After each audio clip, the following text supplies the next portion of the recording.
This episode of the Fandom Zone is brought to you by Tweaked Audio. To get awesome headphones, go to tweakedaudio.com and use the coupon code Southgate to get 30% off, free shipping, and a lifetime warranty. Or you can get there through the link on our website, southgatemediagroup.com.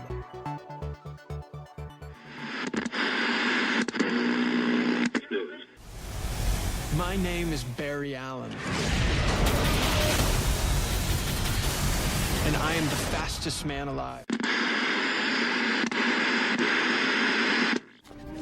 Listen to me. There's a war coming. A terrible war. You have failed this city.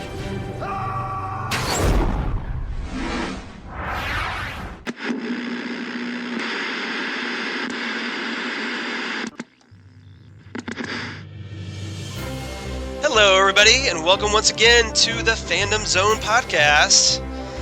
Doing things a little differently today. By the way, this is episode 69. Hey now. Hey now. Snicker. Unfortunately, Karen's not here, so we don't have porn music because she was really looking forward to being here for episode 69. So I'll just throw in a Sweet Christmas in her honor. But with me as special guest host with the most is none other than Phil Perich, Southgate Media Group's own Phil Perich.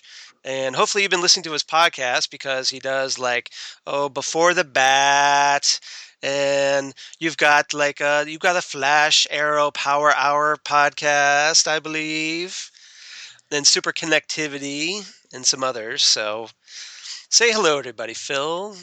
I wanted to try to do my best, Karen. Hello. But you've heard, you longtime listeners have heard Phil on the podcast before, but unfortunately, Karen is not able to be with us this week. Our thoughts are with her. She's on the disabled list this week. She's in the hospital, nothing serious, but she's kind of taking some medicine right now that just requires observation. So our thoughts are with her. Thoughts are with you, Karen, if you listen to this. Yes. So we'll be keeping you in our thoughts, but she hopefully will be back next week. So right now you have to put up with my nonsense, and apologies for that. So we'll try and get through this as we can. Phil's here to keep me in line as he tried to reassure Karen, because Phil actually was specially requested by Karen. So, which shows you how much she trusts him more than me, apparently. It's like, oh, we can't leave Charles alone by himself. We got to get Phil to watch him. So I feel like Phil's my babysitter this week. I was gonna say babysitter. I'm not getting paid, but she was like, "Yeah, eat anything you want out of the fridge." Exactly. You can watch the free cable TV. It's cool. I don't know, but thank you, Phil, for helping us out. We definitely appreciate it. And do Phil a solid and check out one of his podcasts. Or all of them. Or all of them. Yeah, check them all out. So yeah, and we'll let you shamelessly plug those later if you want, or you can plug them now. I don't care. I'll wait till the end. Okay. All right. So this week, for the week ending July 23rd, 2016. He found the date. I found the date. Found the date there. So I'm sure if Karen was listening, she's like, will you get to the date already, Charles? So there, I've discussed the date. Everybody can relax now. It's all good. So this week we're going to talk about Preacher, episode 8, Outcast, episode 6, and Wynonna Earp, episode 6. Now, just to kind of give everybody a little heads up, Phil has been watching Preacher as a good man, as he should, because it's a fantastic show. Oh yeah. But he has been watching Outcast and Wynonna Earp, so I'll only touch on those pretty lightly this week. Apologies, but that's how we're going to do it. And then we're going to talk about some San Diego Comic-Con news. And so far, there's been quite a bit of news already, and we're only halfway through Saturday. Mm-hmm. So there should be more to come. But as we're recording this on Saturday evening, we'll try and cover what we can as time permits, but because we don't want to run too long, even though we're really good at it here. Right? All right. So let's dive right in. Let's talk about Preacher, El Valero. Now, this is written by Olivia Default and directed by Kate Dennis. And first thing, before we get really into this discussion, Phil, since you haven't been on the podcast for a while, I'm dying to know what you think of Preacher. And are you enjoying the show so far? I have really been enjoying it, and I have I probably a lot of people have this perspective, but Preacher is one of the few comic books I haven't read before, so I only know it from the show. Okay, so you haven't read the comics at all, No. but you dived right into the show, and you're like, "Yeah, this is kind of cool." Mm-hmm. Oh yeah. Okay, so that actually probably works to your advantage because this show is kind of diverges more from the comic than most other comic book adaptations.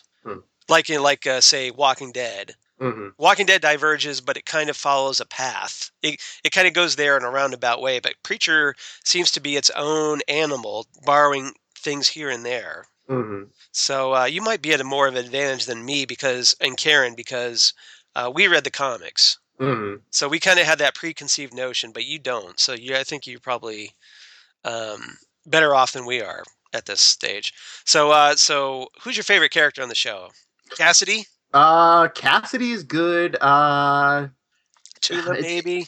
I was gonna say it's hard to pick because they're all so good. Jesse and Cassidy and Tulip. Probably those are my top three. I couldn't tell you which order, but yeah, that's all right. But I'm glad that you're enjoying the show. And do you think it's like moving fast enough for you? Could be better.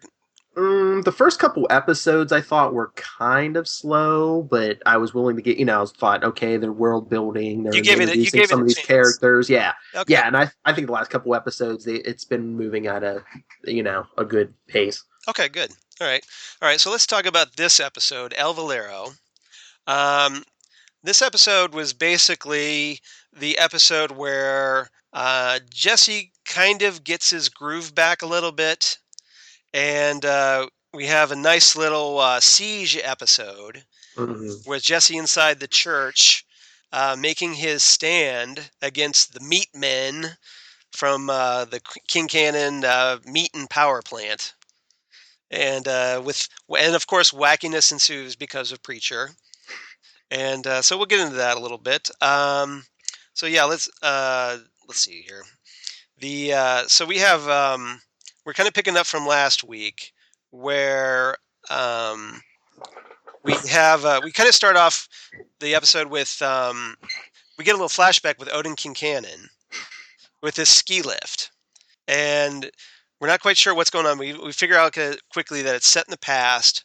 The Kincannon family is like on this mountainside in a ski lift or something, and they make a point of noting that Odin's not there because he's too busy with work. And which is kind of convenient. So they go up the mountainside, and the wire breaks, and the lift falls, and everybody's like, ah! So they're dead. And then we kind of connect the dots so that we figure out that this was the night that when he finds out about his parents or about his family, he seems to get a hold of their corpses, and he calls John Custer to his office. Now, this had been teased earlier in the season, and it was kind of one of those things where we weren't sure what was quite going on at the time, and now we kind of get the revelation of what was going on in that office that night. So he goes in there, and Custer finds Kincannon covered in blood after carving up a cow and his family. And then there was this really gross scene where he can't tell the difference between his daughter's entrails and those of the cow, which, as someone who had colon surgery, brought back a lot of wonderful memories. Just let me tell you. So Odin was right there. He's demanding that Jesse's father denounce God in front of the congregation in the church. Jesse's father is like, okay, that's it. I'm out of here. And as we saw, that he takes Jesse home with him. But as Jesse's walking by, we finally figure out what Jesse saw when he walked by Kincanon's office. It was Odin with the entrails in his hands right before they go. So wasn't that a lovely, heartwarming scene? Oh yeah, the Family Man. Yep, exactly. So who's up for sausages? No. Anyway, okay. Yeah, exactly. So from there, we kind of go back to the present day, and we pick up with the Odin's meat men charging into the church.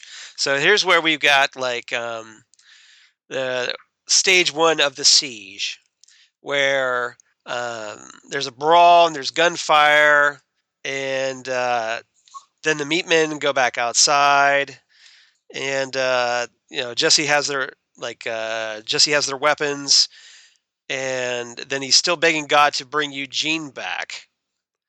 So he's got so he's got a lot going on his plate. Basically, he's still feeling guilty. He's been drinking like a madman, and What else is new? yeah, exactly. But he's still holding everybody off, and so he's there promising never to use Genesis again if he does, and then he pulls Eugene up out of the soil of the ground beneath the spot in the floor where he tore it up. Where he was tearing up the floorboards.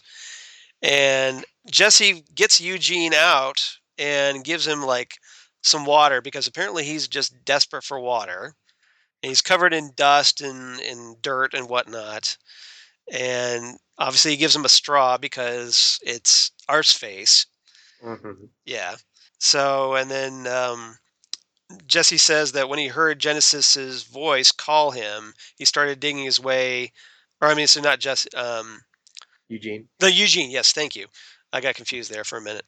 So yeah, Eugene says that when he heard Genesis's voice call him, he started digging his way from hell up, which we find out from Eugene, it's not that far down to hell. So good to know, I guess, that only if you dig far enough, you'll find hell. Couple feet down. It's only a couple feet, like you put in a swimming pool and then there's hell, I guess. I don't know. I would think it'd be a little farther down, but But as we find out later in the episode, just turns out Jesse's hallucinating this whole thing with Eugene, and turns out Eugene's not really there. And this is, of course, after like he's confessing to air quotes Eugene. With Eugene with the freaking laser beams on his head, Eugene, that he's been abusing his power and he feels guilty about it. He's thinking about giving it up to DeBlanc and Fiore. But so he brings up, Eugene ends up mentioning Fiore and DeBlanc, but Jesse realizes, oh, guess what? You never told me about them. So how do you know? And of course, that's when Jesse realizes that he's having an hallucination. So all of a sudden he turns into like Rick from The Walking Dead having hallucinations about his wife, Lori. If you remember that whole wonderful part. The telephone. Of The Walking Dead. Yeah, it's like, Lori, this is Rick. Oh, sorry. So we get another charge in the church. Donnie's leading the charge, apparently. Jesse fires out on them from the church tower and then tosses a Molotov cocktail at the bulldozer, which is kind of great. Now, was this the scene where you might remember? I'm trying to figure out if this is the scene where the guy's like coming back to Odin or whatever, and like he's got his dick in his hands. I was gonna say the meat man who's no longer a meat. The meat man who has a little bit of meat in his hands, shall we say? And I don't. He wasn't really running, wasn't he? Didn't he? Wasn't he come? Didn't he come back all calm? Like I don't know if he's probably in shock. He's just shock, like definitely, yeah. I would say he was just like he shot it off. Yeah, that's actually a scene from the comic, but so you can thank writer Garth Ennis for that imagery. But he's just kind of I think he's in shock, as well. Wouldn't you be if that happened? Yes. But so he's got the most important thing in the world to him right there in the palm of his hand, and Yeah. Because you were sitting there going, oh, just a Yeah. little bit going, oh. Yeah, if you're someone who happens to have a Y chromosome, you're probably cringing really hard at this scene. Yeah, you're at Watching, least shifting on the like, couch. yeah, Yeah. ugh, ugh. And if you're someone with a double X chromosome and a husband or a boyfriend, you're probably laughing your ass off. Yeah, that was my wife. Yeah. Yeah, that's what I figured. That's what I Yes. figured. Yeah. So you're like, thanks, honey. Thanks a lot. Thanks. I know. Thank you so much for that. Thanks for the support. So anyway, so the meatmen are retreating back to Odin. Sheriff shows up. Jesse speaks through that big speaker that Cassidy mounted on the front. Tells them to bring the agents. So Sheriff Root knows who that is because he knows Fiore and Blanc. So they show up. They've got their little trunk, and they bring that inside. They can't enter, of course, until Jesse tells them it's okay because he used the word on them and kind of banished them from the church before. Mm-hmm. So he gives them the official okie dokie. They come in, and then while all this is going on, and this is pretty Texas right here, where you've got people arriving. They've heard about the siege going on. So they're coming in, they're driving in, they're breaking out the folding chairs, the barbecue pits, the beer coolers, and it's like this whole big little impromptu shindig outside the church as they watch this siege going on.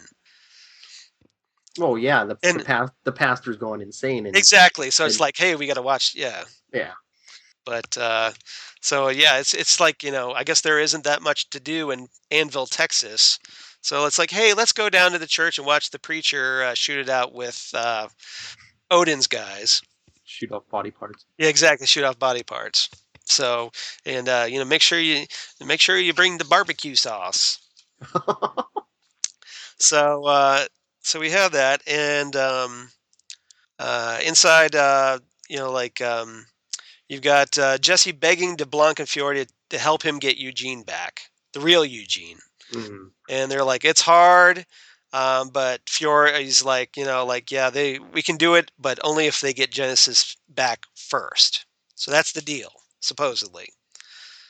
So they tell Jesse that the other host, like Jesse's thinking that he's kind of wondering.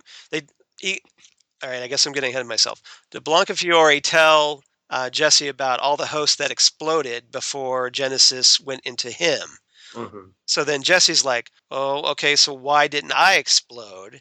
And they're like, well, we don't know, but we don't really care. We just want Genesis back. So they get him to lie down on this sheet that they put out for him. And Fiore still wants to take it out of him with a chainsaw, but DeBlanc's like, no, we're going to sing it out of him. So that happens. We've got, they're trying to coax Genesis out of Jesse.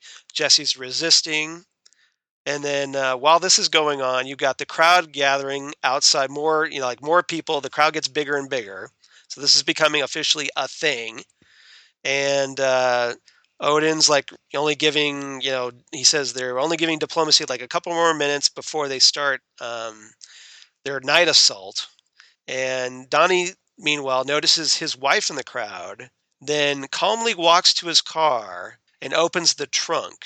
And then he starts sticking his head in. You're like, oh man, is he going to take himself out? Mm. Did you think he was going to kill himself at this point, Phil? No, but I was kind of like, what's going on? Yeah, see, I kind of wondered. I thought I was like, oh my god, he's just going to check out right here. But so we hear this gun, like he sticks his head in, closes the trunk lid a little bit, and then we hear the gun go off, and I'm thinking, oh man, he offed himself right there. But we find out later he didn't. So we go back inside the church. Genesis finally ends up leaving Jesse and goes back in that little cheap coffee tin, the coffee can. And DeBlanc and Fiore try to leave without getting Eugene back. They're like, sorry, we got what we wanted. Bye. Mm. And Jesse's like, wait a minute. And then, he gets a kind of heated argument with them. And at that moment, Genesis finally just erupts from that cheap coffee can and shatters it in the process, goes right back into Jesse, possessing him once more. And so the tin's gone, totally destroyed. And then we've got Fiore and DeBlanc saying that, well, I guess we're going to try for the other option and leave. And interestingly, at this point, Jesse can no longer see that hallucination of Eugene. Hmm. So you're like, what's going on there? We've got Jesse falling asleep just as that night assault begins, but he keeps fending them off regardless. I mean, he's still pounding the alcohol down. Mm-hmm. Donnie sneaks in through the back, puts Jesse at gunpoint, and then Jesse uses Genesis to force Donnie to put the gun down. But Donnie can't hear Jesse speak because, as we figured out, well, he just completely blew out his eardrums with that gunshot. With all the blood coming out of his ears. Exactly. Wasn't that lovely? Yeah. And you're like, yeah, just so we're like, oh, that's why he did it. Oh, okay. So, so basically he's now immune to Jesse's word because obviously he can't hear it. I'm sitting there as I was watching this, and I put this on Twitter. I'm like, dude, wouldn't earplugs been the more practical answer to this problem than a gunshot and blowing out your eardrums? It maybe, but maybe he was worried that he was going to hear something even through the earplugs. I mean, he was scared, especially after that whole thing a couple episodes back with, Jesse making them turn the gun on himself. So Right. I understand that, but I would think that you'd try the earplugs first. Yeah, but maybe I don't think he's in his right mind either. Yeah, I'd say so. I'd say that's a fair assessment. So yeah, I see your point. You're right. He wasn't in his right mind, but I'm just saying, earplugs not that cheap, or they're not that expensive either. So yeah, Mm-hmm. and they'll save you on the medical bills. But so anyway, so Jesse tells Donnie to go ahead and pull the trigger. Donnie can't hear him, so he just knocks him out. Mm-hmm. But it's kind of interesting that Jesse was kind of ready to check out at that point. Or was he just, do you think he was just calling his bluff? It's hard to tell. Maybe at this point he's just like, I don't know, I'm just sick of it. I sent Eugene to hell, So you think he's just guilty at this point and just like, yeah, I'm kind of ready to pay for what I did to Eugene? Yeah, and plus he had Genesis ripped out of him, put back into him. Who knows what effect that has. On top of the alcohol. Yes. Yeah, that's a good point. All right, so we got Odin and his men end up going inside the church. Odin starts spouting off about how the Alamo was lost before he hands over these documents for Jesse to sign. And Jesse's like, wait a minute here, Sparky. He's like, I don't understand what happened here because you said you would serve God. And Odin's like, well, guess what? I'm serving God. I'm serving the God of meat, the God of what is tangible. And so therefore, I followed your orders, but I'm not a Christian. So therefore, I won the bet, and you need to sign your land over to me. And so he's kind of basically at gunpoint at this point. Jesse seems pretty resigned to everything. He starts signing the documents, but then he stops and he asks Odin for one more Sunday, next Sunday. Instead of bringing the town to God, he plans to bring God to the town. So once and for all, they're going to ask God their questions, and if they don't like his answers, then he agrees to denounce God right then and there. So basically, Jesse's going all in at this point. Pushes the chips right into the middle of the table. He's ready to go in, and we'll see what happens.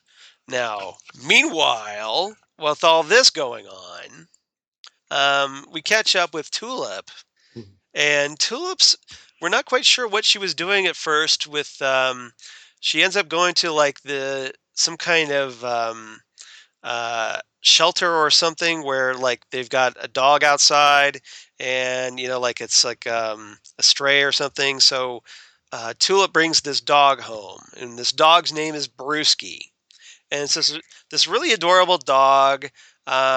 she's like, seems to enjoy his company. She's playing fetch with him a little bit, throwing the ball. He brings it back, of course. Yeah, you know the drill if you're a dog owner. She's petting the dog, and then all of a sudden she curses Jesse, and then takes poor Brewski back to this back of her house, gives him one last hug, and you're like, oh, this is sweet. But then lets him through the door when he's suddenly devoured by someone we have to presume at this point is Cassidy, right? Yeah, you think the name Brewski is probably ultimate foreshadowing. Exactly. Well, you think it would have something a little stronger than a brewski, but yeah, but so I just obviously I was like, you're like, Tulip, that's not cool, man. You let this poor dog, and he was just like a poor innocent dog, and you feed him to Cassidy. You couldn't just, like, I don't know, go back into the hospital and get some more blood bags for Cassidy to feed on, You would think. or get one of Odin's guys. Like, Yeah. maybe someone who deserved it instead of the dog. Yeah, couldn't you see Tulip feeding an actual person to him? Somebody she Yeah, don't like. yeah, exactly. I mean, don't you think that would have been more in character? But no, she takes this poor innocent dog, and you're like, wait, what? No, don't kill that poor dog. That's not cool. So poor Brewski, rest in peace, Brewski. We hardly knew ye. I'm pouring out one for my homie and one for Brewski. So yeah, so rest in peace, Brewski. Now at this point, Sheriff Root ends up taking Jesse in the back of his cruiser. So they're slowly pulling out. Jesse's in cuffs. Jesse kind of looks kind of resigned at this point to what's going on around him, but the crowd around him, apparently now he's become this big cult of personality, and everybody's cheering for him. Like, because I guess what? He stood up to Odin, or he just did something they thought was really cool. I'm not quite sure why they're rooting for him at this point. What's your thoughts on this, Phil? I think it's maybe the crazy behavior. Now he's, that people are looking at him like a reality star. Oh, okay. Yeah, I can see that. I can see that, but And maybe a lot of people don't like Quincannon in town, so they're just like, yeah, stick it to the man. Exactly. You stood up to him. That's good. Okay. Yep. I'll buy that. And then the last thing we end up with this episode is we get this alarm going off, and they've been kind of teasing something with this pressure that's building up from the King Cannon plant. So this alarm goes off. You got this guy there who's apparently his whole job is to watch this pressure button. So he pushes the button, relieves the pressure, then he goes back to reading his paper. Mm-hmm. So they've been kind of teasing this here and there, little bits. And King Cannon's kind of made this mention that Jesse's land is kind of important so that it will help, I guess, relieve this pressure. Like somehow he could funnel that pressure through Jesse's land, I guess, which is why he wants his land so bad.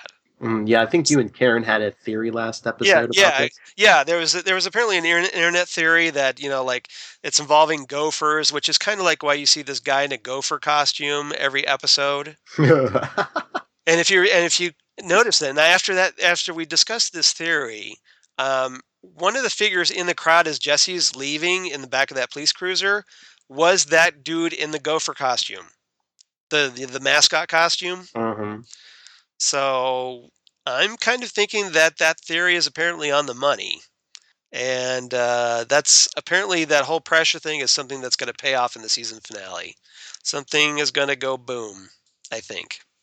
So what's your thoughts on that, Phil? Do you think that's what's going to happen? Yeah, I think you're right. I don't know about gophers, but could it be like a gas line or something that is gonna. I don't want to say too much. Like I said, I haven't read the comics, but flow up something. Yeah, I think this is this whole pressure thing. That's like something that isn't in the comics. So yeah, this is something that kind of invented for the show. So really, Karen and I are kind of in the dark on this one too. So. So was there anything else about this episode that you wanted to discuss?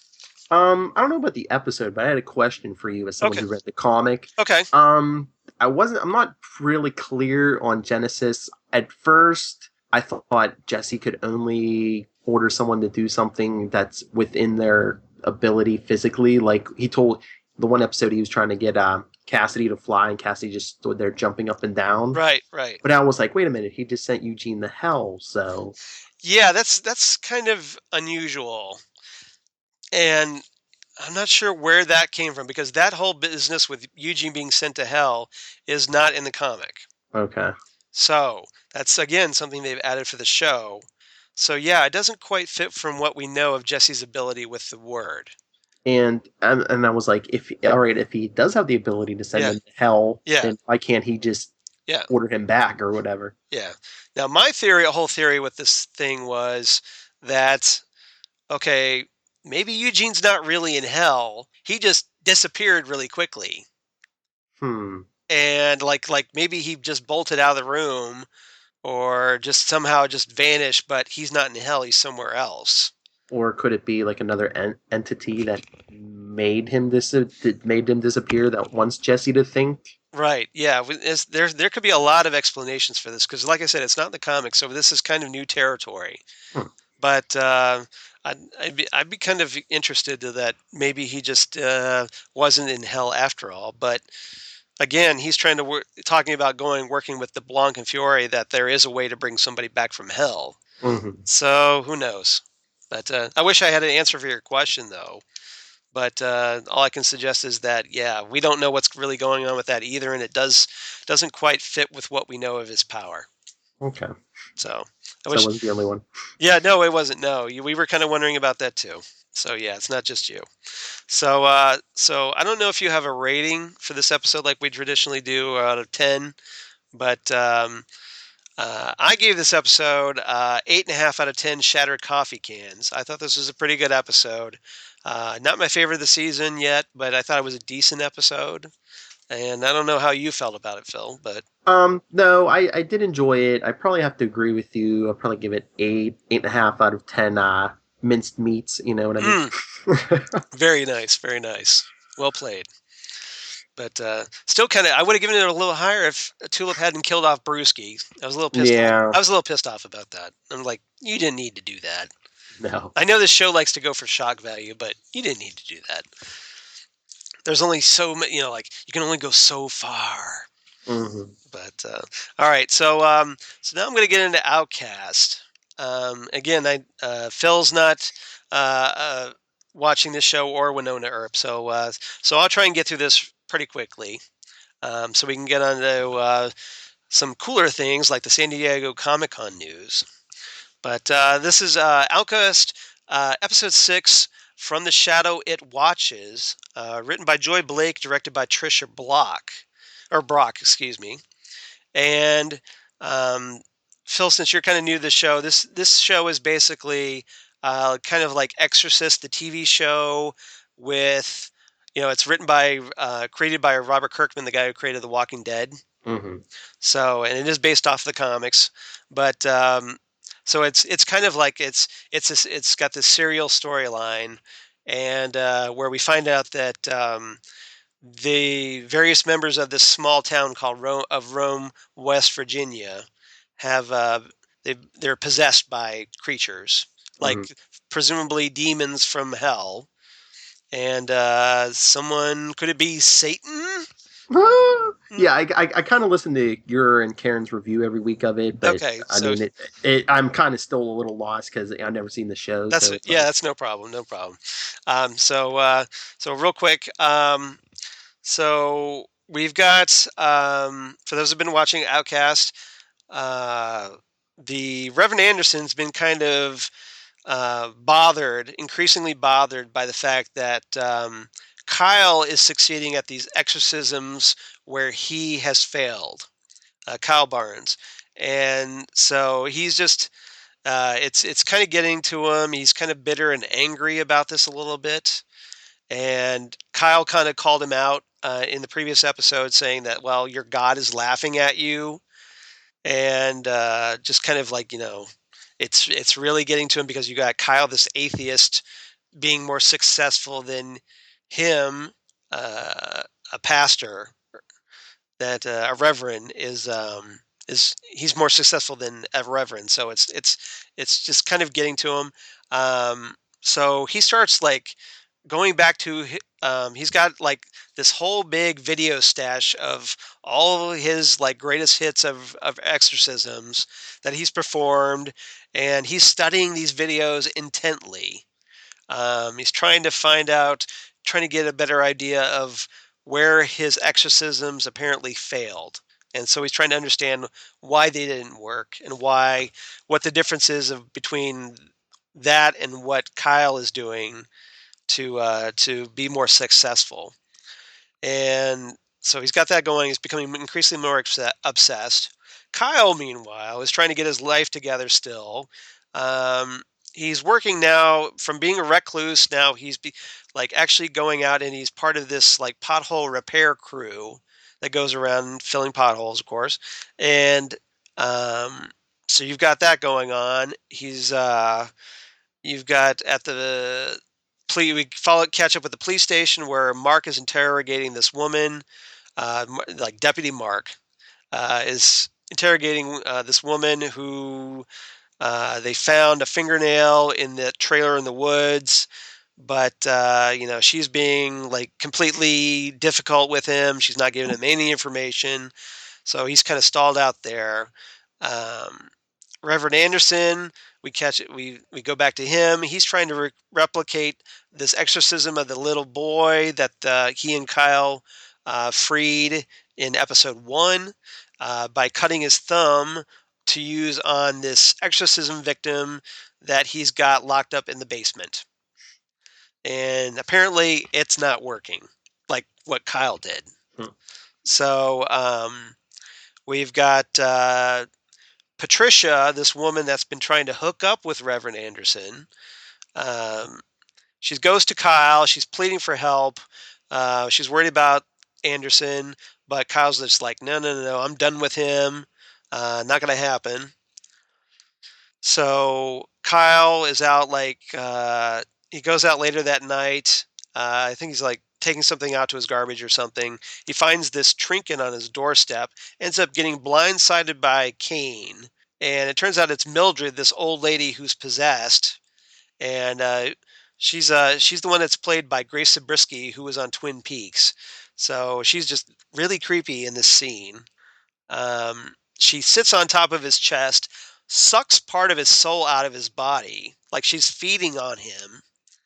And before she can finish the job, someone pulls her off of him. And then so that happened, apparently. Kyle passes out.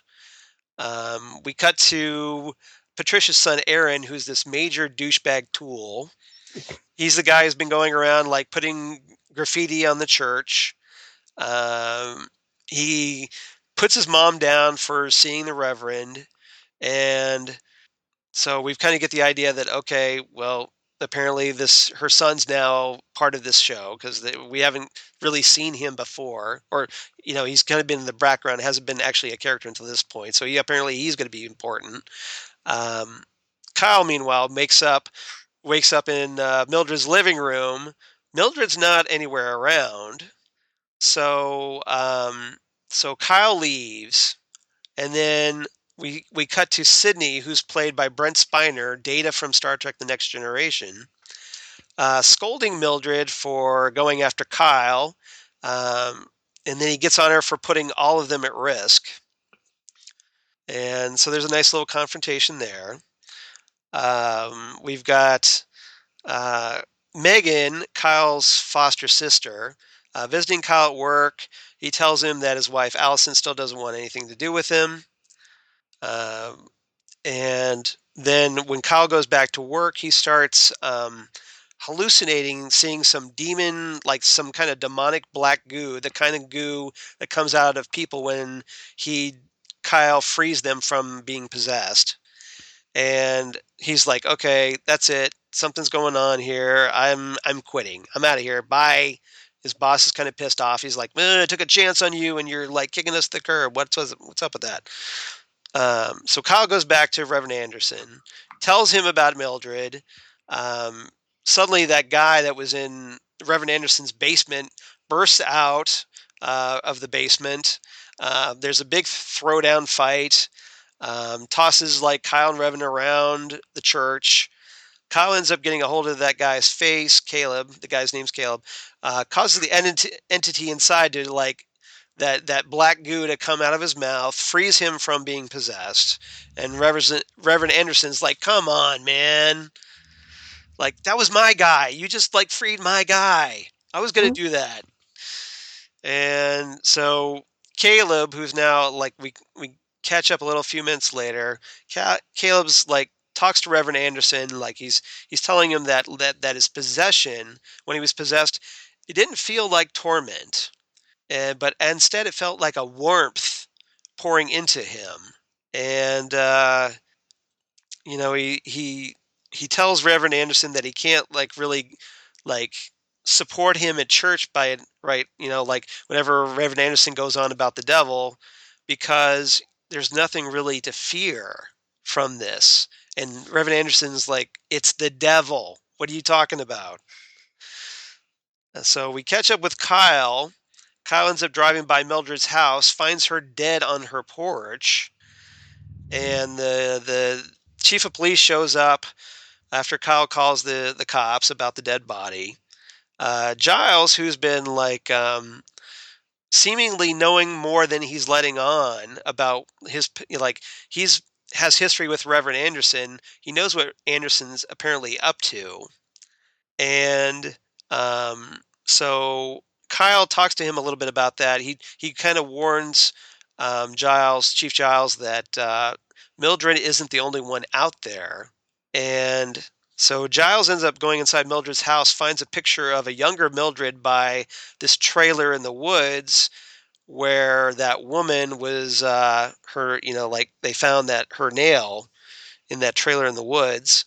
So apparently somehow that's all connected to the guy who burned that trailer down in the woods in the previous episode.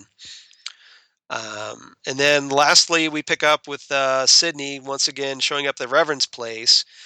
Now they have a little chat because essentially Sydney's the big bad in charge, and he confronts Reverend Anderson and essentially tells Anderson who the boss is in town by ripping open Anderson's shirt. He pulls out a knife and ends up carving a pentagram right into his chest. And while all this is going on, Aaron, that douchebaggy kid that was the son of Patricia, the woman who was interested in Anderson, he's in there watching the whole thing from the window. So obviously that's going to pay off. But like, holy crap, dude! He like carved a pentagram into the Reverend's chest, and things seem to be escalating nicely on Outcast just a little bit. So that's Outcast. I enjoyed this episode a lot. There's a lot going on in this one, and really good performances and a couple of holy crap moments. So I give this one 9 out of 10 pentagram skin carvings. So I have a quick question. Yes. This is Cinemax, right? This is on Cinemax, yes. Okay. Now, if you have HBO, sometimes they've been putting the pilot, the first episode, on demand. But yeah, if you have alternate means, I definitely recommend checking it out. It's a really cool show. It's kind of a slow burn, but it's definitely worth checking out. But like, since it's on Cinemax as like opposed to like Walking Dead on AMC, do they ramp up the violence and the I mean, you get to obviously say the dirty words, and they get to be darker with this. The first episode of this had this little kid that was Joshua, the one I was talking about earlier. They open the show with him there's this he's watching this cockroach crawling along the side of this wall in his bedroom, and then you think, okay, he's going to smash this cockroach with his hand. He takes his head, bashes his head into the wall on the cockroach, smears his face all along the cockroach's guts on the wall, and then kind of eats it, licks it with his tongue. And then he goes into the kitchen. He's like, "Mom, I'm hungry." And then next thing you know, the kid's eating his own finger. Ew. So yeah, so there's some violence in that, I would say. So they don't shy away. They don't skimp on that. So yeah, if you like your violence, this is a pretty good show to watch. They don't sugarcoat it by any means. All right. So last show of the week we're going to cover is Wynonna Earp. This is episode 6, Constant Cravings. Kind of like that Katie Lang song, Constant Craving. All right. I can't really do it justice, but yeah, Katie Lang song.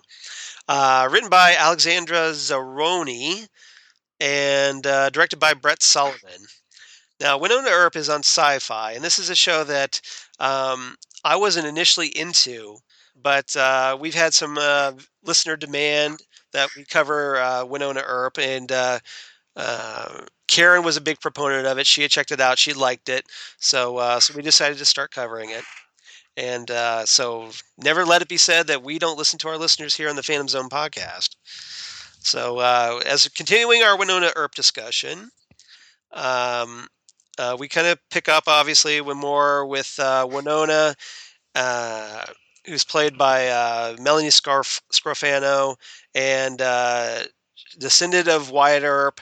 Her whole purpose is it's basically like Buffy the Vampire Slayer, this show, where Wynonna she's got to take out these kind of demonic beings called revenants that like we're back in the like during Wyatt Earp's days, and they keep coming back to Earth in every generation. So every generation of an Earp has to take out these demons, these revenants.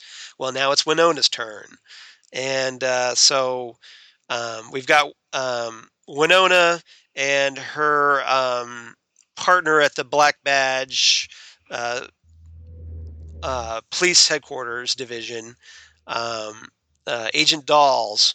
We see them training, trying to prepare Wynonna for future battles with the Revenants.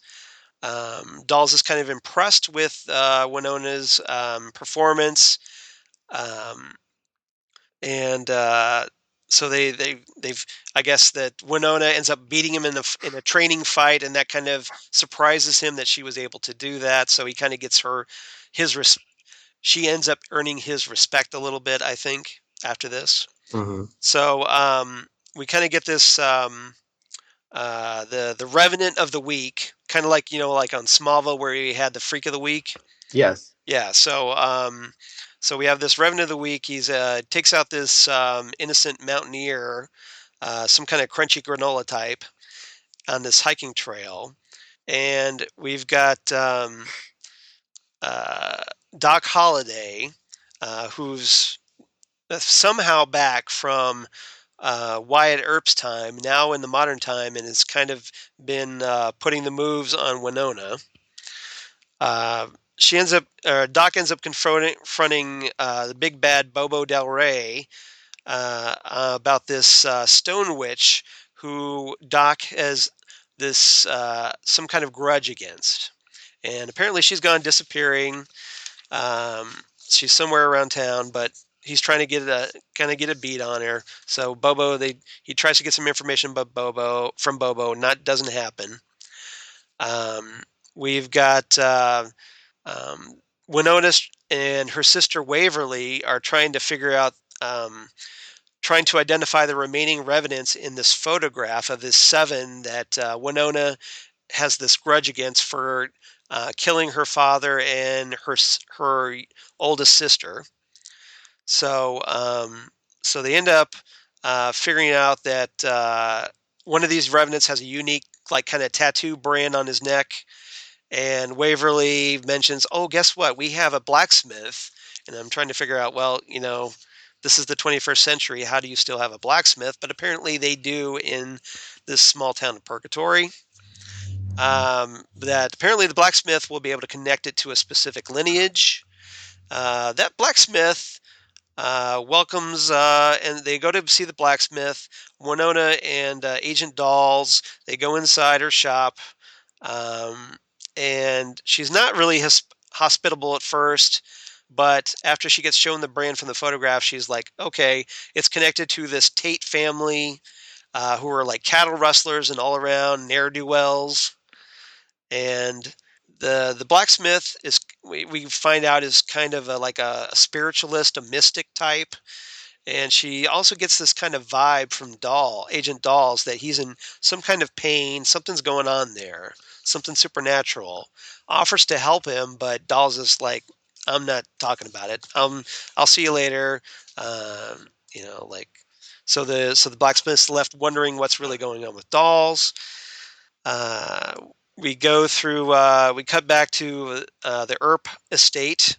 Younger sister Waverly is going through her uncle Curtis's effects when she finds this cryptic letter that he wrote to her, written in like a haiku. So she's got this little mystery she's got to figure out. Doc Holliday ends up paying a visit to Wynonna. After last week, they finally got it on last week. So now he's kind of like come back going, hey, girlfriend, I'd like a meeting with your partner, Agent Dawes. Why? I'm not going to tell you. That's between me and Dawes. So Dawes, meanwhile, is not doing great. He seems like he's shaky and is confused. He's a little unsteady. Like, seems like whatever he was, whatever kind of performance enhancer, in air quotes, hasn't quite. It seems to be running out, and he's not quite at his normal, not quite his normal self. His superiors apparently know what's going on with this, but they've kind of cut off his supply for whatever political reason. So he's kind of going through withdrawals a little bit. And Doc shows up at Agent Dawes' office. The two kind of sort of have an agreement where Doc will give Agent Dawes intelligence on Bobo Del Rey if Dawes gives Doc Holliday information on the whereabouts of the Stone Witch that he's looking to go after. So basically they've got their own enemies, and they're kind of these reluctantly working together for their own mutual benefit. So we have Agent Dawes and Wynonna driving out to this farm where this revenant's like hacking up this body of the mountaineer from earlier. Agent Dawes urges Wynonna to keep this one alive so that he can show his bosses that he's actually doing work and can get his treatment. But Wynonna ends up cornering the revenant against the fence, and because she's got kind of a temper, she ends up like blowing the guy away. Oh! And Doc, meanwhile, ends up stumbling across Bobo Del Rey's excavation site that we find out he's been up to. We've been wondering what he's been up to. He finds out that he's been digging up the bones that this Stone Witch is apparently looking for. Not sure what the bones represent, but apparently they're really important to the plot somehow. And the Stone Witch, guess what, shows up. Or I'm sorry, not the Stone Witch. This hooker that's been cozying up to Doc, even though she works for Bobo, or is like supposed to be Bobo's girl. She ends up telling him that the bones are apparently were scattered all over town, and they've been piecing these things together for some reason. So we're kind of left hanging with that a little bit. Dawes and Wynonna, meanwhile, they're back at the headquarters. They go back to inspecting some evidence, specifically a hand that they found with teeth marks in it. But the jaw impression is that of a woman, not a dude. And what they figure out is that it's a female revenant serial killer, apparently adding man-eater to her credentials somehow. So they go back to the farm, and they find this hatch covered in snow. They go down in the hatch. There's like mummified remains of the serial killer's victims everywhere. So like holy silence of the lambs, Batman. It puts the lotion on its skin. Oh, sorry.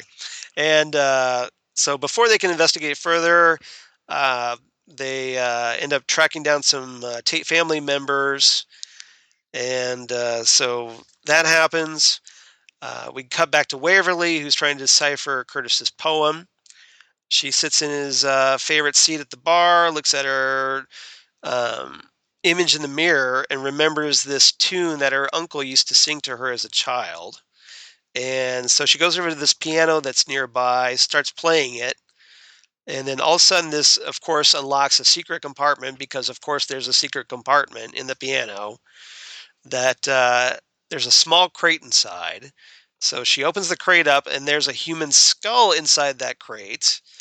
And there's a note in the skull's mouth. Gee, I guess that's for her. So she takes the note out. Apparently, it's from Curtis telling Waverly that now she's the keeper of the bones. And not so coincidentally, the bones that the Bobo and the Stone Witch have been looking all over town for, perhaps. And she's not to tell anyone but the blacksmith about it. And then she also breaks up with her idiot boyfriend, which, of course, she did because the guy's apparently a big loser. We go back to Wynonna. She catches up to one of the Tates. It turns out to be this waitress from this diner from earlier in the episode that wouldn't serve her a free refill of coffee. And she admits that it's her mom, Mama Olive, which, with a name like Mama Olive, you know that that can't be good. It turns out Mama Olive is the cannibal.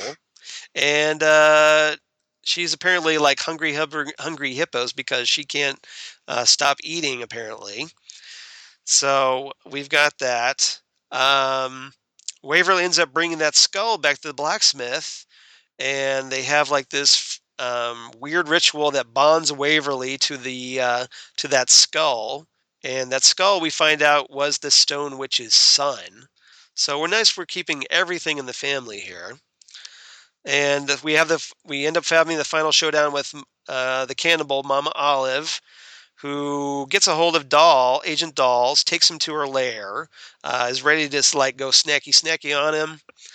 But Dolls apparently doesn't taste so good for some reason. Whatever sickness is affecting him, so it kind of makes her lose her appetite, and that gives Wynonna enough time to get inside the hatch, blow away Mama Olive, and rescue Dolls. And now that everything's all taken care of, Agent Dolls goes to the nearby big city, wherever it is, because we still don't know what state this town Purgatory is in. Although it looks vaguely Canadian because this is a Canadian-produced show. That he ends up I guess he's got some kind of supplier, and he meets up with this supplier that gives him whatever drug is keeping him alive at this point. So he goes, the guy who gives him the drugs gives him this warning that this is it, this is the last delivery, and Dolls ends up shooting up and relieving whatever withdrawal symptoms he has for now. And that's where we're left off. So that's what's going on with Wynonna Earp for this week. This is a pretty good episode. I give this one 8 out of 10 notes in a human skull's mouth. I thought it was pretty good. I thought that even though I wasn't impressed with the Revenant of the Week, but I like the fact that the mythos is growing considerably. I like that there's now with the addition of the Stone Witch and something going on with Dolls that we're not quite sure of. We know that Dolls was in Kandahar as part of the military and did something supernatural over there. So hopefully we'll get some more information. But yeah, all in all, I think this was a pretty good episode. So that's it. Basically our reviews for the week. And now let's move on. Let's get Phil back into the mix. Hello. Because gosh darn it, I need a break from talking so much because damn. Mm-hmm. And let's talk about some San Diego Comic-Con news. So Phil, I'm guessing you have some things you want to talk about. So why don't you tell us what piqued your interest on the interwebs so far? I have a list here. Do you want to keep it just the TV since that's what you and Karen cover mostly? You can, or you can talk about if there's some Wonder Woman movie news and stuff, you can talk about that too. Well, a lot of the movie stuff like Wonder Woman and Yeah. Justice League, it's just that they released the trailers. Mhm. Like I haven't even watched the Wonder Woman one yet, but I watched Justice League. Did you see that one yet? I actually watched the reverse. I watched the Wonder Woman trailer, but I have not watched the Justice League. Now, was the Justice League an actual trailer, or was it just like a teaser? No, there was some actual footage in there. Oh, okay. Yeah. Well, that's cool. I have to Yeah. check that out.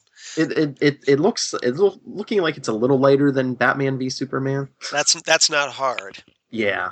And I wasn't really impressed with the Flash costume on Ezra Miller.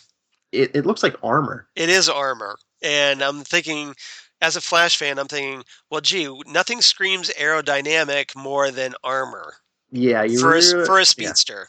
Yeah, for super speed. Yeah, but the Wonder Woman trailer looked really good. And unfortunately, it's got a little bit of darker filter to it, but because it's set in World War One. So there's a little bit of grittiness, although things are much brighter on Paradise Island, so that helps. But yeah, so that was cool. Yeah. So what do you think of Gal Gadot as Wonder Woman? I like her at first. Before I saw Batman v Superman, I wasn't sure. I'm like, oh, is she Right. big enough? And Yeah, right. all this, but is she? I think she was one of the better parts of Batman v Superman. I totally agree. I think she kind of stole that movie, really.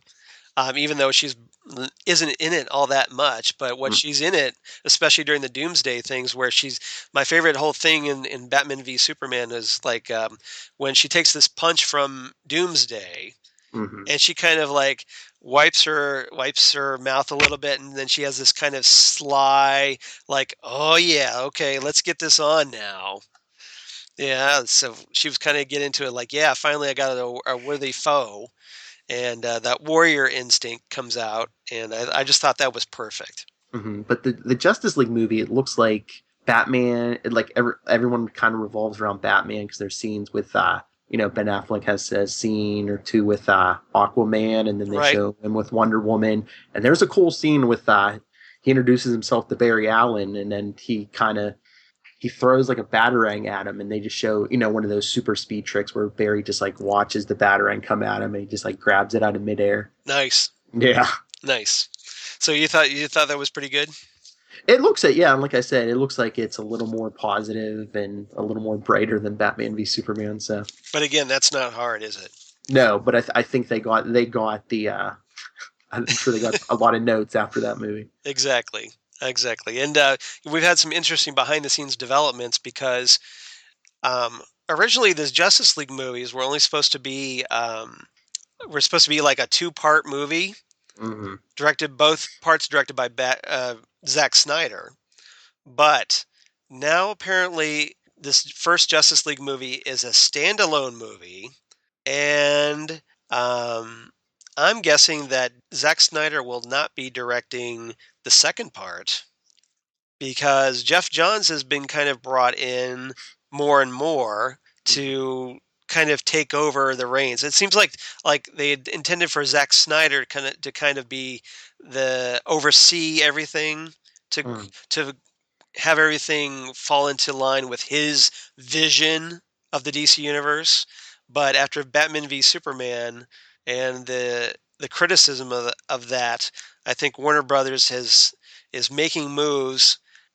They had Jeff Johns come in and get a hold of the Wonder Woman script that's produced by Zack Snyder and some other things. So I think that they're going to be forcing Zack Snyder out. That's my theory. Yeah, I would say that's a good theory, especially if that first Justice League is a standalone. That's probably why they're doing that. Yeah, so. Yeah, I think so too. Because that made me I thought this was supposed to be a two-parter, but now apparently it's a standalone. And why else would you make it a standalone unless you didn't want Zack Snyder to direct the second film, which hasn't been shot yet. So, all right.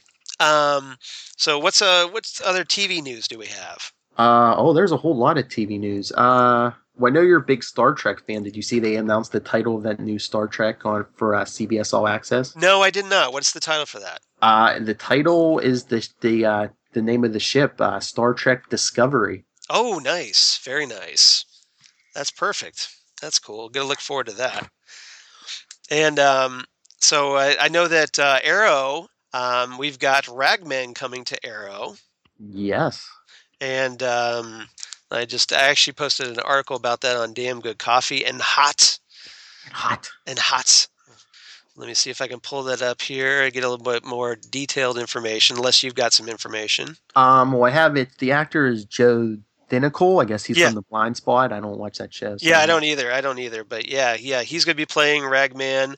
Apparently, the role is going to be recurring, and he's supposed to appear in the second episode of season 5. But they describe the character Rory Regan, who is the alias of Ragman. They describe him as fresh from a personal tragedy. Rory hopes to find answers in Star City, where he ultimately crosses paths with Green Arrow. So that's all we know for now.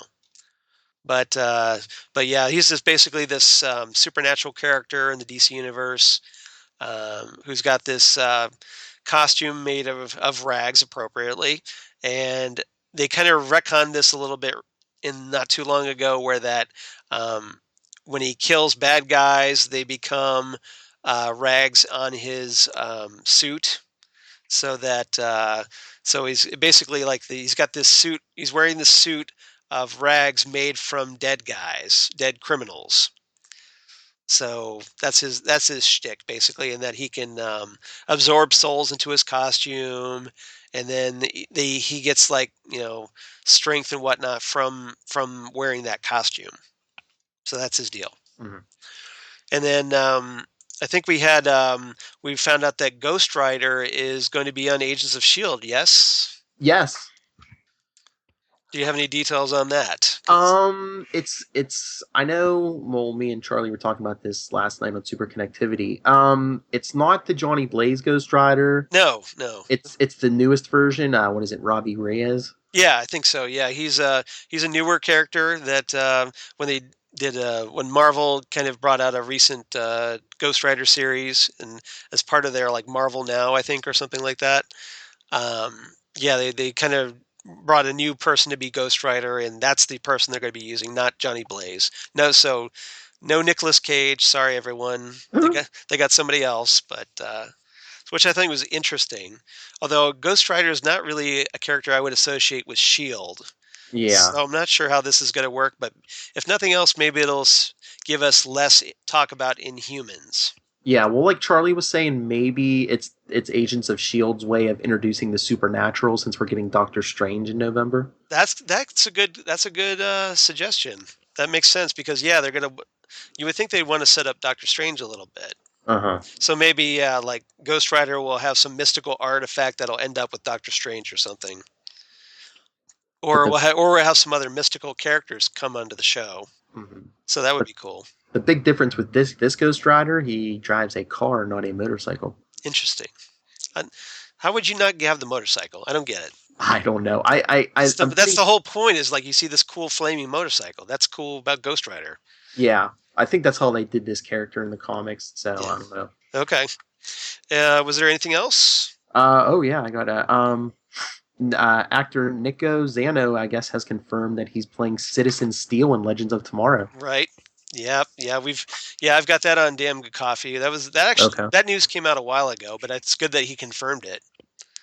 But yeah, I know the title of the second episode of Legends of Tomorrow is in fact Justice Society of America. Yeah, so we're getting some major JSA action. I'm hoping that means that John Wesley Shipp will be appearing as Jay Garrick.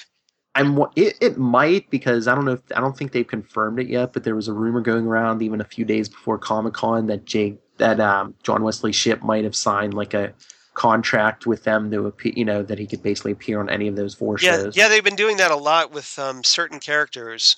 They did that first with the guy who plays Captain Cold, Wentworth Miller. So Cold is obviously not dead. Did they say? But he's going to be one of those characters that are going to be going around from basically a floater in the DC CW universe, the Berlanti-verse. And then the second character was John Barrowman's Malcolm Merlin. That means they're not going to kill him off. They're not going to kill him off. They're just going to take a piece of him at a time, probably. We chopped off his hand, and we'll chop off his leg, or chop off his, whatever. But yeah. So we'll see more of Malcolm Merlyn on other shows. And so if they get John Wesley Shipp, that would be great. And they did make a suit for him, so I wouldn't think they wouldn't go to all that trouble for just one episode, right? Yeah, exactly. That was my whole thing is like, And they did, because they did a really good job with that suit. It didn't look cheap. No. So they could have just used like the other Jay Garrick costume, but they made him a different Jay Garrick costume. And so I got to think that they're going to bring him back somehow. Yeah, I'm thinking either Legends of Tomorrow, that team, or even some of the people from Earth 2, or even Jay Garrick from Earth 3. Yeah, might help restore the timeline. Unless Flashpoint. Yeah, I was just saying, unless he's part of the Flashpoint storyline that's going to be in season 3 of the Flash. So, but I had a question. They haven't said really much about the Flash yet, but they had pictures up the other day. Yeah, and it was like pictures from season 2, and it looked like Joe and Barry, like down by the river, maybe like checking a crime scene, and it looked kind of normal. So I was like, okay, does that mean they wrap up Flashpoint in a week or so, or do these two still have the same jobs in this new timeline? Oh, that's a good question. I don't know. That's a good question. Well, I guess we'll find out, won't we? Yes. Yes. Okay, so anything else? Did you hear about the big Supergirl spoiler? What was the big Supergirl spoiler? Well, they kind of, I guess, Chris Wood, the actor Chris Wood, is going to be, I don't know if he's a regular. Yes, I did hear about this. Yeah, now this is something that Bleeding Cool has, they claim to have figured it out. So who knows if it's actually true or not, because you got to be a little suspect of Bleeding Cool. They don't always get it right. But they apparently suggested that the person inside the pod is none other than Mon-El and Largan from the Legion of Superheroes. So that would be pretty cool, because this would be kind of like our first Legionnaire. And they've kind of teased the Legion ring on, and they actually teased it in Supergirl before, didn't they? Yeah. Did we see a glimpse or something? We saw the ring when we saw it in two places. We saw when Barry was traveling through the multiverse. Yes. And that was one of the fleeting images that he saw, was the Legion of Superheroes ring. And then we also saw it on Supergirl inside Superman's fortress. So now that Supergirl's on the CW, and so I got to wonder if the Legion of Superheroes is in play, because especially, you have that ring, and then now you're bringing in Mon-El, and who knows? Maybe we'll see more like Brainiac 5, perhaps, because we know that in the comics, Supergirl had a romance with, in the pre-Crisis universe, had a romance with Brainiac 5, so who knows? And did you see the other Supergirl news? What was the other Supergirl news? Well, I guess CW's in talks with Gotham over on Fox to maybe share some rights for some bad characters, so Batwoman and Oracle could appear on Supergirl. Now that would be cool. That would be cool. Now we know that they're going to be having Maggie Sawyer on Gotham. Or no, on Gotham. No, she's going to be on Supergirl, yes. So she's going to be on Supergirl. So yeah. So maybe, I don't know, they'd have to, it's because Gotham, where it's set, technically in the past. Yes. So could they do Batwoman? I'm not sure how that would work unless... I don't think they have plans to, but I guess they must have the rights to most or all of the bad characters, so it's just a rights issue. I mean, they're not going to use them at the character anyway. Okay, so maybe if they have the rights, they'll allow the use of Batwoman on Supergirl, which would be fantastic to have Supergirl and Batwoman.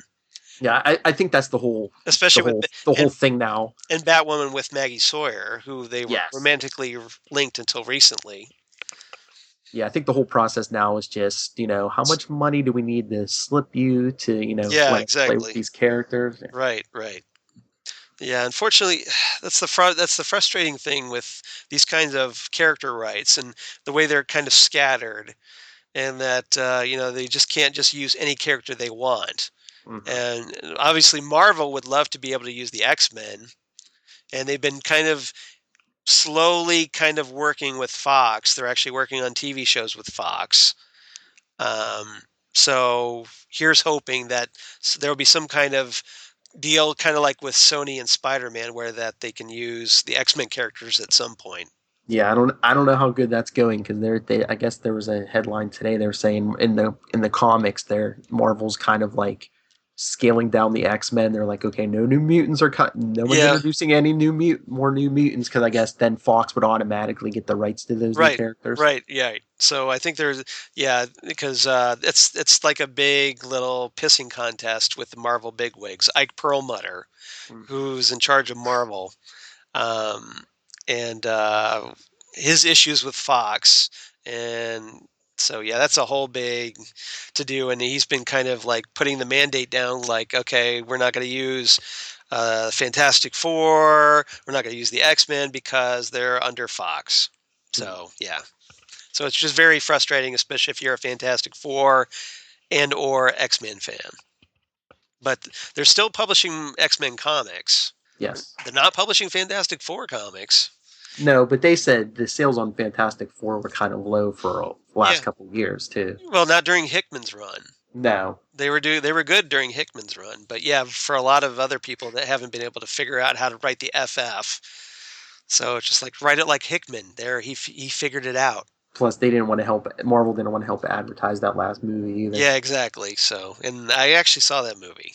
And So if you watch that movie, you didn't want to advertise it either. It was bad. So, all right. Any other news? Just that the Marvel Netflix shows either had trailers or teasers. Yeah. There was a lot of big stuff about that.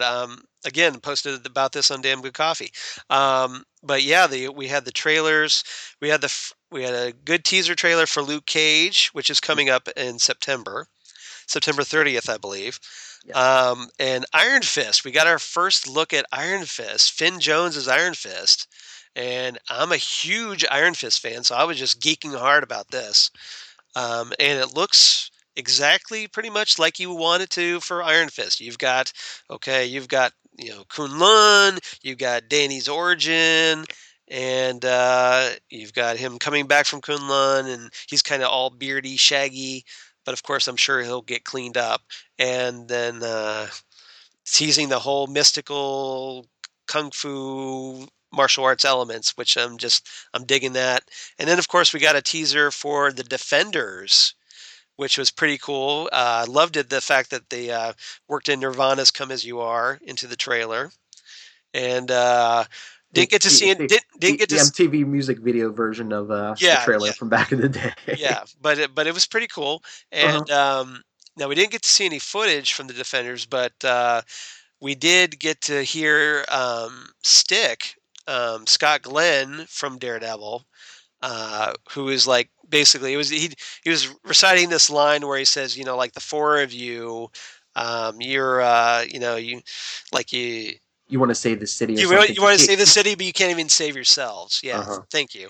Yeah, and so I thought that was a really good quote, and so I'm hoping Stick's in play, and I think he is, because one of the images in that trailer is this big hand. So that, of course, kind of hints at the Hand, the Ninja Clan from Daredevil, and their whole big, like the Rising that they were hinting at. That has been so important in the first couple of seasons. They've been kind of building that. So, so it looks like the Hand is going to be the big bad of the Defenders, and that's probably where we're going to see Elektra resurrected, probably under the control of the Hand at first, at least. Mm-hmm. But so we'll see how that goes. But and we know that they did confirm that they are working on Daredevil season 3. Oh yeah, did you see like that tiny little teaser thing? Yes, I did. That was just basically, we're in the New York subway station or something, and it goes like from 1 to 2 to 3. So there wasn't much to it. Yeah, basically the lights just go out. You hear guys getting their butts kicked. Yeah, and then just like blood hit the wall. Yeah. Yeah, exactly. But it's good to know that yes, they are working on it. Probably won't see it till like 2018. Mm-hmm. After that, we definitely won't see it till after the Defenders, I'm guessing. But and we know Jessica Jones is supposed to have season 2 at some point. Yeah, and then the Punisher at some point too. And the Punisher at some point as well, yeah. So if you're a Marvel Netflix fan, you got to be loving this right now. Oh yeah. And I know I am because I'm digging this and definitely looking forward to Iron Fist. So looking forward to it. Yeah, I can't wait for all these shows and Marvel Netflix. Give us a Moon Knight series too. Oh, Moon Knight would be fantastic. I would love it. I would love it. And let Warren Ellis write an episode. That would be cool. Oh yes. Or get what's his name? The current writer. Blinking. You know who I'm talking about. Yeah, the one who's writing the book right now. Yeah. Jeff Lemire. Yes. He's writing a superb Moon Knight right now. Mm-hmm. So he would be great too. All right. So anything else? No, I think that's it for TV. Okay, that sounds good. But thanks for running that down for us because there's a lot of. I've been busy a lot this weekend because I saw Star Trek Beyond last night and then went to this Jazz and Rib Fest this weekend. So I'm a little behind in my comics news, which is like the exact wrong weekend to be behind because all this stuff's coming out of San Diego. So I'm going to catch up, but I'll get there. So Phil, thank you so much for helping us out today. Oh, no problem. I always love coming. I hope I didn't bore you too much by going on about a couple shows that you don't follow, but yeah, we just want to keep those going for our listeners because we try to stay loyal to our listeners and because they do mean a lot to us. So thanks for your patience on that, and thanks for all the news. And so why don't you tell people where they can find you and listen to more of your awesome podcasts? Well, as Charles said before, I'm on Before the Bat, where we review new episodes of Gotham when they come out, and you also get World's Finest, where Lilith Hellfire and I review the DC Comics of the week. Like he said, we did the Flash Hour Power Hour, but coming this fall, we're going to switch things up. Our new podcast is going to be The Legends of DC, where you're going to get 4 shows. We're going to do a separate Flash show and Arrow show, Legends of Tomorrow, and Supergirl. So look for that this fall. Very cool. And like you said, I talked Marvel, the only Marvel Roundup, where we do the review Marvel comics for the week, and Super Connectivity, both of those with Mr. Charlie Esser. But if anyone wants to talk any Marvel or DC with me, you can always email me, nightwingpdp@gmail.com, and on Twitter, I am at nightwingpdp. Awesome. All right. That sounds great. And again, thank you so much for helping us out because I know Karen appreciates it. She was like, "Oh, get a hold of Phil. See if he'll do it. I know it's last minute." So I'm sure she does. And I'm sure you have her thanks. And you definitely have my thanks because God knows nobody wants to just to sit here and listen to me talk for an hour plus. So thanks for that. If you want to reach me, you can reach me, of course, at Charles Skaggs on the Twitter machine or at Charles Skaggs on the Instagram. Google Plus for all you crazy kids on the Google Plus. Shout out to Karen. Facebook, of course, and my blog of geeky things, which I talked about earlier. Damn Good Coffee and Hot. And Hot.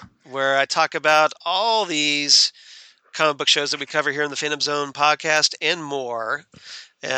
Including things like Star Trek. I'm going to have my Star Trek Beyond review up this weekend, hopefully.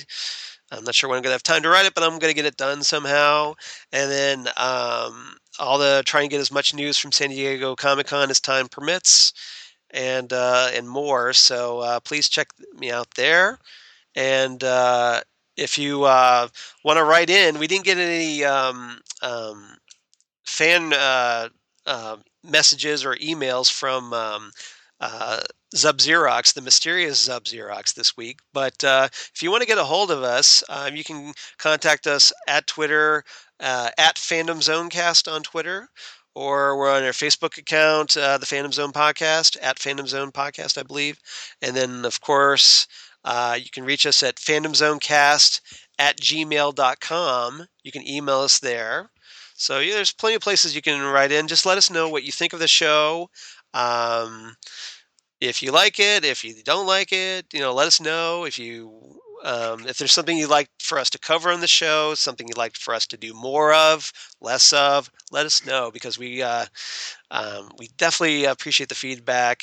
And we do this because we enjoy comics. We enjoy talking about comics on TV. And we want to be the kind of podcast that you guys enjoy. So we can't do that unless you let us know what you think. So we definitely appreciate you as listeners. If you can help us out on, give us a few Facebook likes, that'd be awesome. Or on Twitter, that'd be great too. But we just appreciate the listeners and thank you guys for your support. And, as we've talked about in recent weeks, we're the Parsec Award nominated, the Fandom Zone podcast. So somehow that happened. So we're grateful for that as well. So from Karen and me both, thank you guys for listening. Hope you had fun. Karen will hopefully be back next week so you can all breathe a big sigh of relief. And thank you again, Phil, for helping us out. So, I love talking to you guys, but Karen, get well soon. I love talking and being on this podcast, but Karen, get well soon. Yep. Yeah, I'm sure Phil would enjoy talking to Karen a little bit more than putting up with yours truly. So, I love you both. Aw, you're sweet. And be sure to check out Phil's memes on the Fandom Zone podcast page because we always get a kick out of those, and you're always awesome with those. Thanks. On Facebook and on Twitter, I might add. So check those out. We should tell Karen, since I was on the podcast this week, she has to make the meme this week. That would be ironic. I like that idea. Yeah. So Karen, we need to let her know that because that would be pretty ironic. So to kind of turn the tables a little bit of okay, it's Karen's turn now. So that'd be good. All right. So thanks everybody for listening. We'll see you around next time. We're going to talk about obviously more of Preacher, Outcast, and Wynonna Earp, getting closer to the fall season. So hang in there. And it's almost there. Be patient. We'll get back to the DC CW universe or on Fox or whatever.